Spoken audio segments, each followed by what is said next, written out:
Now, on the back of all those agricultural stories, we then, of course, want to get into a conversation for today. And the background of this conversation is the fact that Kenya is set to host Africa's largest gathering of food scientists, agricultural experts, and, of course, researchers in the agriculture space and continental leaders under the leadership of the Africa Union to discuss the issue of soil health on the one hand, and of course, the fertilizer situation across the continent. That is at the Africa Soil Health and Fertilizer Summit that is happening over the next few days here in Nairobi. And in studio to speak into that conversation, we have with us a gentleman from Agra, Kenya, John Masharia. Karibu sana.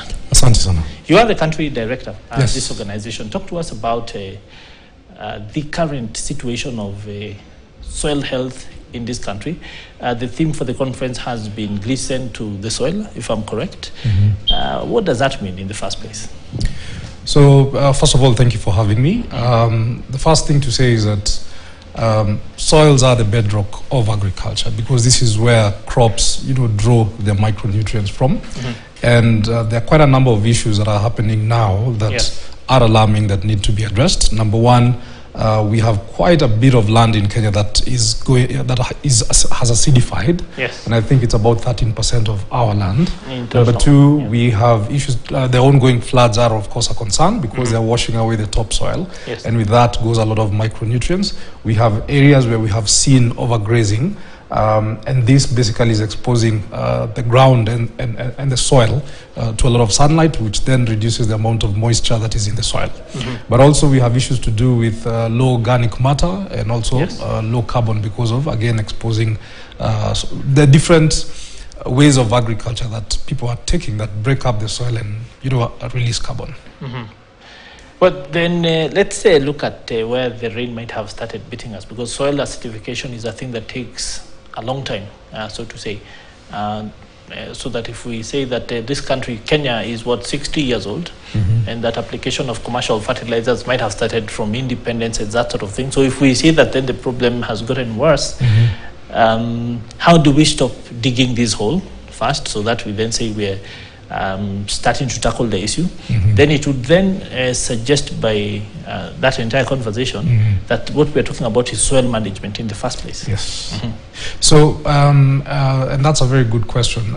Indeed, I think it's not a conversation of not having fertilizer. It's a Yes. conversation about having the right fertilizer. Mm-hmm. Right now, you can deal with the issue of acidification by soil liming, and Yes. I think within 1 or 2 seasons, mm-hmm. you should actually see better uptake of fertilizer or organic or inorganic fertilizers mm-hmm. by plants. So that is one thing that we can do. But number Yes. two, farmers can practice regenerative agriculture practices or climate smart practices. Yes. For example, minimum tillage mm-hmm. is one such practice that can actually help. You can also mulch and also manure, mm-hmm. and this also go to improve the health of the soil. Yes. But also cover cropping is very important. Mm-hmm. A lot of the people, when you have harvested, Yes. you will rush to take for example, stovers Yes. and perhaps give them to cows mm-hmm. and for animal food, which is still good. But mm-hmm. we have seen in areas where stovers and other plant residue are left in the soil, Yes. the soils begin to regenerate themselves. Mm-hmm. They increase the organic matter,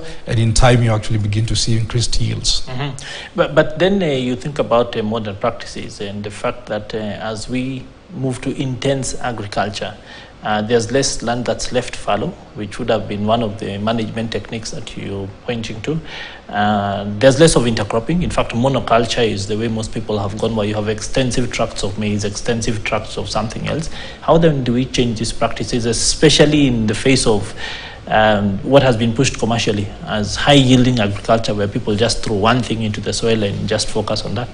I think that is increasingly being seen as unsustainable. Mm-hmm. And we have seen examples, for example, here in Tatu City, where we have a company called Forest Foods. Yes. And it's actually trying to integrate quite a number of crops in an interrelated way. And it's also important in the way that they're doing it, they're also reducing the use of pesticides because they are also growing crops that have different pest types that actually, attack each other. Yes. So I think there's a case to develop models that show how intercropping in large scale can work, and I think they're there. because you can do crop rotation, using center pivots. And I think those things can be tested out, and they should be able to work. I think we have countries and examples from Israel and quite a number of other countries. But the models are there. Yes. When you look at much of Africa, a lot of us are reliant on small scale, mostly not commercial, more of just agriculture at the farmstead level. A lot of the things we've talked about may not necessarily work for that kind of person. We've seen efforts by companies like AgVenture, which has been getting farmers to sort of intercrop different things season on season. So maybe do wheat this year, then canola the next, and even then work with farmers, even at a small level, to start to aggregate such that they have access to the larger markets. How then do we start to work with organizations like this to make this more broad-based and things that will have impact even at the, I'll say, farm gate level for small farmers? I think there are quite a number of efforts by development partners to actually get smallholder farmers to, on one side, get experience with climate change, resilient technologies. But as Agra, I can actually tell you I have 75,000 farmers that are practicing regenerative agriculture in Makueni, Kitui, Embu, and Tharaka Nithi through an IKEA-funded project. We have another 40,000 smallholder farmers in Laikipia, Samburu, and Isiolo through a project that is funded by the Dutch government. In that particular ecosystem, we are trying to explore the nexus between water, food security, water, and energy, because a lot of people depend on the Owasso River. But how do you help farmers get water use efficiency in terms of food production? In the areas of Makueni, which you also know are dry, we're practicing regenerative agriculture, and we have seen that, for example, if you microdose, you mulch, and you manure, you're actually going to get more yields than normal practices that smallholder farmers have. Let's go back in history and go back to the declaration.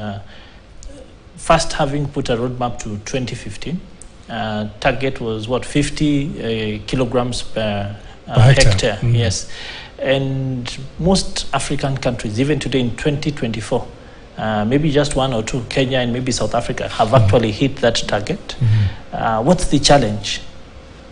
I would rather start from what's the opportunity. I think if you look at it, Kenya is one of the vibrant fertilizer, one of the countries that has a vibrant fertilizer sector.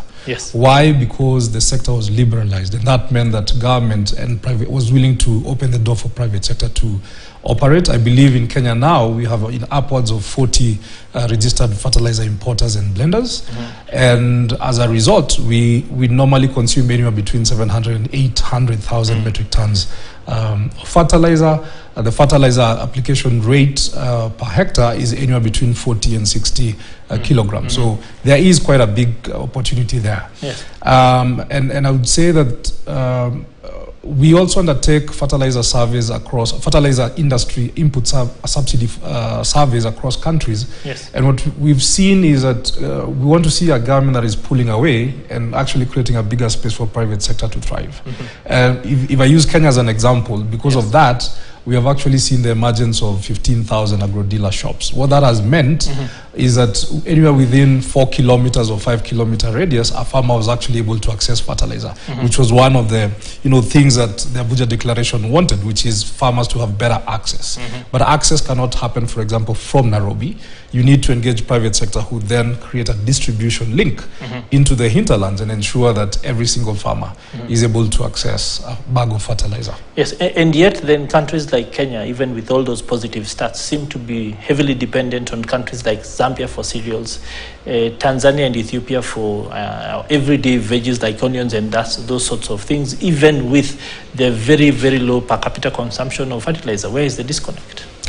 I think one of the things that is undisputable is that since 2006 there has been marked change in terms of food productivity, in terms of yield productivity, in terms of reducing malnutrition and hunger. So in Kenya? Not just in Kenya, actually Yes. across Africa. If you look at it decade by Yes, decade or broad-based, 5 year by 5 year, there's actually been marked improvement. Progress, But that doesn't mean that you don't have these small spats of two countries that are actually trading. And I think there's a case for, you know, which country has competitive and comparative advantage.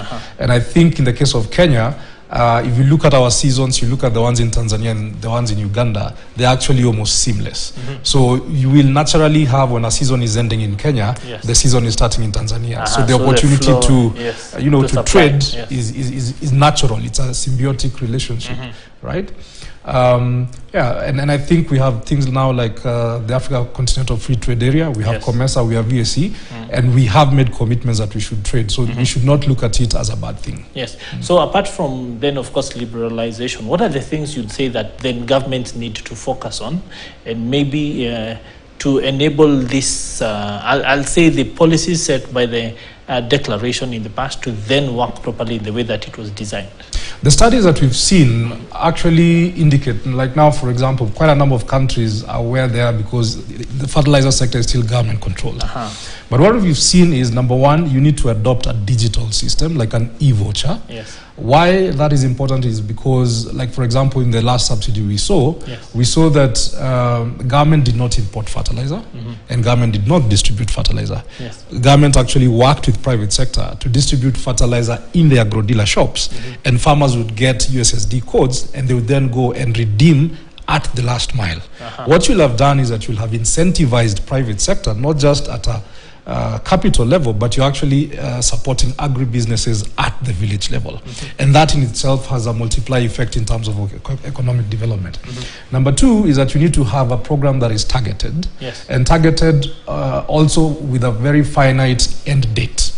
Meaning that you're trying to target someone who's maybe doing 1 acre, and you're trying to get them to have production from maybe 1 metric ton to 5 metric tons. When they get to 5 metric tons, then they should be able to afford, you know, inputs commercially. And number three, not to take a lot of your time, is that you actually need to have fertilizer that is crop specific and that is agroecological specific and not broad. Let's not assume that what works for maize necessarily works for tea or coffee or rice. Okay, indeed, interesting insights there. We need to go to a short break, but when we come back, I think we'll then start to have the conversation of the specific fertilizers that we should be then educating farmers to say that this is what you need for your whatever crop you're working on. And then secondly, starting to talk about African and localized solutions in the face of the global challenges we've seen with logistics and supply and that sort of thing. So stay with us here on KTN Business Today. We'll be back in just a couple of minutes.